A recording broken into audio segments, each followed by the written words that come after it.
stand down or request different orders. That's been done before, and it's not unusual. That by no means makes the military a democracy. It operates on a chain of command. What happens in that particular instance is that you have delegated just the authority to speak on the behalf of a number of other troops. Nothing more. You're not taking any extra risk. The risk comes in for the officers. If an officer gives an unlawful order, that officer can be removed from command by whatever force necessary at that point. If that officer tells you you're going to go clean a neighborhood out, you might want to call somebody and give them a heads up that, we're going to be coming over there. We don't like the idea. When you get there and you get out of the truck and you're in formation and they get ready to give the order, that's the point where you speak up and say, no, sir, that's an unlawful order, and you know it. And according to the military code, you can be and will be held responsible unless we change that order. Now, the command officer of any operation, the command officer in the field, does have the capability to change an order according to the situation. If he cannot, or her, whichever it may be, cannot muster sufficient support from the troops to go for a mission, to obtain an operation that culminates in an objective, they have the right and the lawful duty, according to the code, to change those orders to something that is palatable, that the troops will obey. I will almost guarantee you that this will not be reported if it does happen. Now, be aware, you're on shaky ground, and it's scarier and whatever, but if the rights of anyone who's adjudicated by court-martial come under the civilian authority of the Supreme Court, then that puts the military under the supreme authority of the Constitution of the United States. That's interesting. The oath of service I took stated that I would uphold, support, and defend the Constitution of the United States against all enemies, both foreign and domestic. And that includes any commie I find running around in my backyard. That includes an officer who is complicit with people who have a communist ideology of taking your freedom, etc. And basically that's the gist of all this, and it is not up to me to attempt to convince you of anything other than the fact that there are changes coming. These changes are going to be tremendous. You may be asked by some of the military command to offset or oppose a force that is looking to support our local law enforcement to remove those people who are contrary to the ideals and values found in the Constitution and the basis of freedom. Those people are the ones that need to go to jail. And I would suspect that the military very probably already has some nice plans for those guys. The FEMA camps are open up and running, and, they can go on a camping trip as far as I'm concerned. And that's basically it. That's primarily the little speech I had today. Questions? Very good. Well, Joanne, you've been following the questions in the chat room. So I'm going to let you go ahead and address those. And we'll open the line here for a few minutes for Drake to address questions and then move on to the executive orders. All right, great, because we really got to talk about that, too. All right, Drake, I've been writing down a couple of questions here. All right, first of all, we want to know the military's thoughts on the UN control now, what Panetta told to Senator Sessions, and also what Obama wrote to Boehner when he was talking about the Libya war. He said that he got international authorization, and Panetta reinforced that. So that means that he has violated his oath as Commander-in-Chief, and handed over the military to a foreign control. What does the military think about that? The military should stand down on that point, in contrast to the commander-in-chief. It doesn't matter what the rank of the individual giving the order or regulation or suggestions might be. Quite frankly, if it's an unlawful order, it's an unlawful order, and they should be held responsible for giving such an order. Now, the problem we got with this is that we have not rescinded those agreements.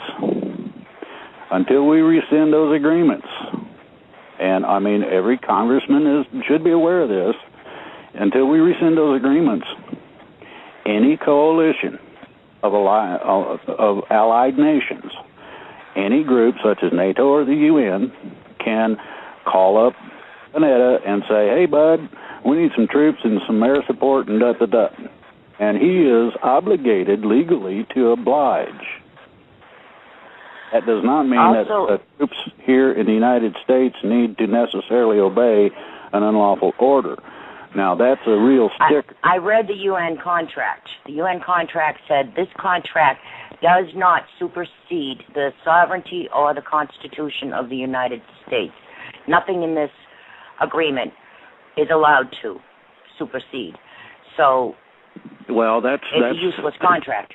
That's outside the contract that I'm talking about. The one I'm talking about expressly through treaty gives the authorization to the commanders of the military to follow orders from any coalition of allied nations and or UN, NATO, etc. Until that's rescinded, they have the legal right to authorize deployment of troops. I don't agree with that. Well, it's illegal. It's illegal. The Constitution says that no authority shall supersede. I understand that. So that makes that agreement null and void. Now you have a constitutional argument, and I don't know that the Supreme Court has the guts to rule on it. Our 400 and some legislators don't have the guts to stand up and say, no, this ain't right. And I don't know how many of them have even read the Constitution, so I don't know what their basis in fact for serving in the position they have is, just to be blunt about it. A few of them have told us to our faces that they don't consider the Constitution when making their decisions. All right, another question. Need to be removed. All right, I wanted to get back to that. You said that there's going to be mass arrests. Who is it that's going to be arresting them, and who are going to be arrested? Just about everybody you can think of that went contrary to the Constitution, as written in 1787 and accepted by these small independent groups in various states as our declaration to the world of not being involved with the United States corporation any further. Okay, so it's going to be members of the citizens. It's going to be a combination. It has to be a civilian action. The military is not allowed and is bound not to take civilian action unless requested, okay, if the local law enforcement is incapable through manpower or whatever to handle the situation. If you've got several 100,000 that are going to jail in a specific area, for instance, then you're going to have some backup and some assistance. That assistance does not necessarily mean that you're going to have a gun battle between whoever's trying to be arrested in the military or necessarily the police. I kind of doubt personally that very many of them have the guts to stand up and pull the trigger at anybody. So I kind of doubt there's going to be very many skirmishes. I'm trying to get a feel of where the military's head is at. They've got to be freaking out over everything that's going on. Well, I'm surprised they haven't already taken action, just to be blunt about it. Hopefully they will sooner than later, and hopefully they're in tactical position to do so. There are some things that I've found out that I'm not allowed to discuss openly that bear critically upon us even having a country left. And they're being very careful not to screw that up, believe me. Yeah, well, it doesn't look like we're going to have much of a country left if, they've made sure of that. I'm seeing in the chat room there's a question about the adjunct general. Now, I know that We had an adjunct general, and they're gone now, and there's a woman replaced. Why and who is it, and what's the position there? Well, I'm not sure what the new person is. I know the old one had paddy wagons and handcuffs and federal marshals lined up on Wall Street as soon as the fun and games started some time ago. He was told to stand down. Now, whether or not this lady has the guts to support and defend the Constitution according to her oath of service, I guess we'll see. Okay, and you said you'd... Go ahead, Dee. There's another question in the chat room about who is going to give the order to the police to arrest these criminals. What if our police departments are corrupt? That's a two-part question. Okay, then what happens is that the combination of civilian authority in conjunction with the military, federal marshals, will give an order or appointment, temporary, to one of the citizens in that locality for a temporary run as sheriff. And you grab some people and bring some guns and go arrest these people, and that's exactly the way that works. That which is contrary to the Constitution can be removed. Doesn't matter what it is or who it is. Doesn't matter what their office is. But it has to be done on a civilian basis unless it's within the military. Okay. What is meant by civilian authority? Say that again. What is meant by civilian authority? Civilian authority comes from the Constitution, basically. It gives us the power to regulate, control, and decide what happens. Supposedly, we gave up some of that authority through our representation. Our representation, when not doing a job, loses that authority, and it reverts back to the people.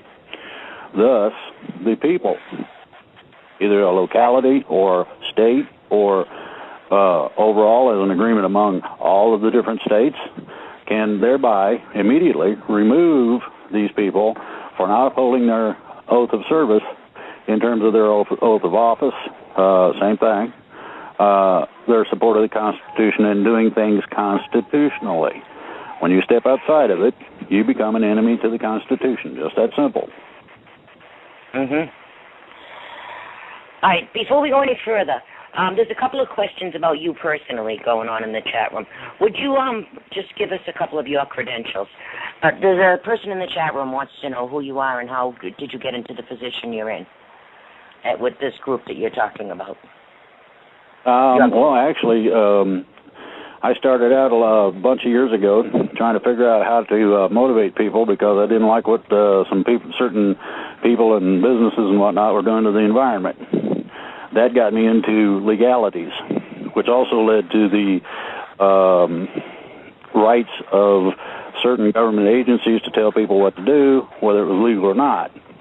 Consequently, my research over the years, and I would say an average of somewhere in the neighborhood of 15, 20 years, led me to a combination of wanting to try to stop the